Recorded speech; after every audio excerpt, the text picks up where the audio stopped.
Pada hari ini kami akan melaporkan juga tentang beberapa kinerja data di bidang kesehatan. Hari ini kami telah memeriksa 11.470 spesimen, sehingga totalnya sudah menjadi 323.376 spesimen.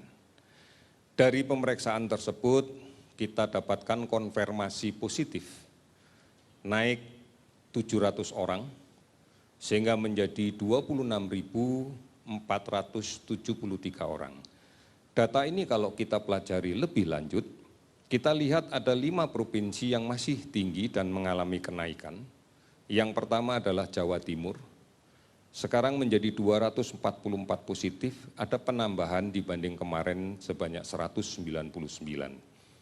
DKI kemarin 101 dan sekarang naik jadi 118.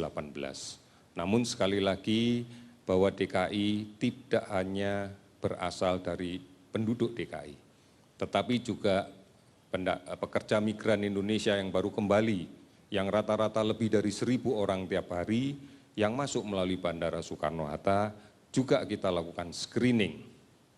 Apabila kita temukan kasus positif, maka mereka akan kita rawat di Rumah Sakit Darurat Wisma Atlet.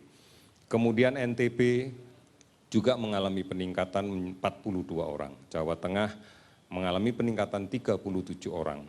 Sulawesi Selatan meskipun menurun dibanding kemarin, namun angkanya masih cukup signifikan, yaitu bertambah 31 orang. Sementara ada provinsi yang sama sekali tidak ada kasus pada hari ini, diantaranya adalah Aceh, Jambi, Kalimantan Utara, dan Riau. Sementara juga ada provinsi yang melaporkan hari ini ada penambahan 1 orang, diantaranya adalah Bangka Belitung, Kepulauan Riau, Lampung, dan NTT. Ini yang kita dapatkan dari data positif.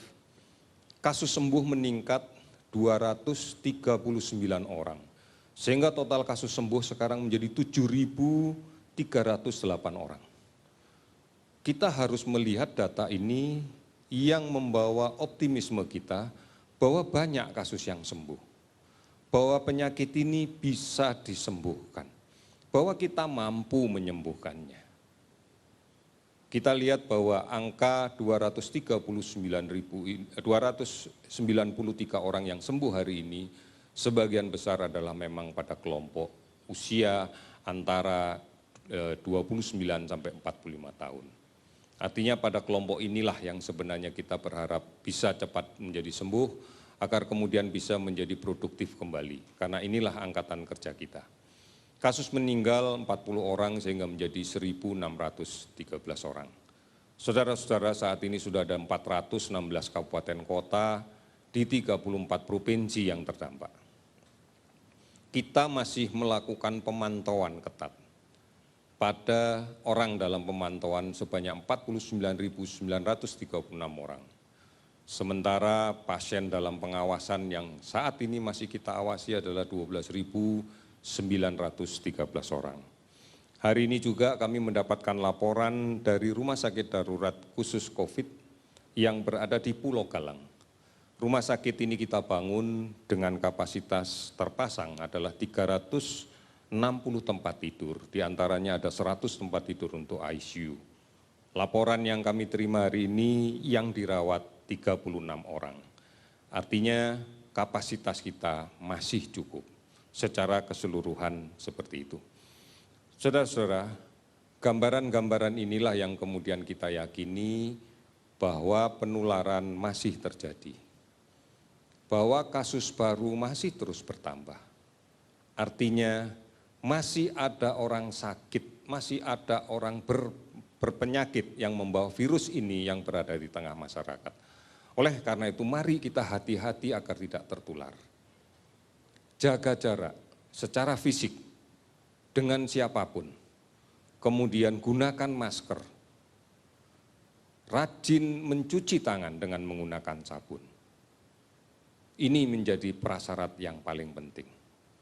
Menjaga jarak penting. Hindari kerumunan. Atur kegiatan-kegiatan sosial kita agar tidak menimbulkan kerumunan, tidak menimbulkan penumpukan.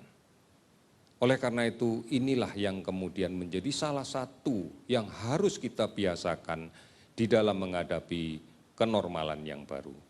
Saudara-saudara, kita pasti mampu melaksanakan ini. Kita yakin bahwa peran serta semua orang tanpa terkecuali terus-menerus, apalagi berbasis pada kekuatan melindungi keluarga agar tidak sakit, adalah menjadi kekuatan yang sebenarnya dari kita. Ikuti terus informasi tentang COVID-19 ini, agar kita bisa mendapatkan data, fakta, instruksi, anjuran, arahan pemerintah dengan benar. Kami yakin semua gugus tugas di daerah pun juga memiliki kanal-kanal informasi yang telah disiapkan. Secara nasional, kita bisa melihat di covid19.go.id. Ada call center 119 extension 9 yang bisa kita gunakan setiap saat. Ada akun media sosial di @lawancovid19. Kemudian beberapa aplikasi online, Halo Kemkes, dan layanan kesehatan serta layanan telemedicine yang lainnya telah disiapkan. Secara rutin, TVRI, RRI selalu menyampaikan berita-berita tentang hal ini dan pasti akan disebarluaskan oleh televisi dan radio swasta yang lainnya. Oleh karena itu, mari tekad kita kobarkan bahwa kita akan melindungi diri kita, melindungi keluarga kita, melindungi orang lain.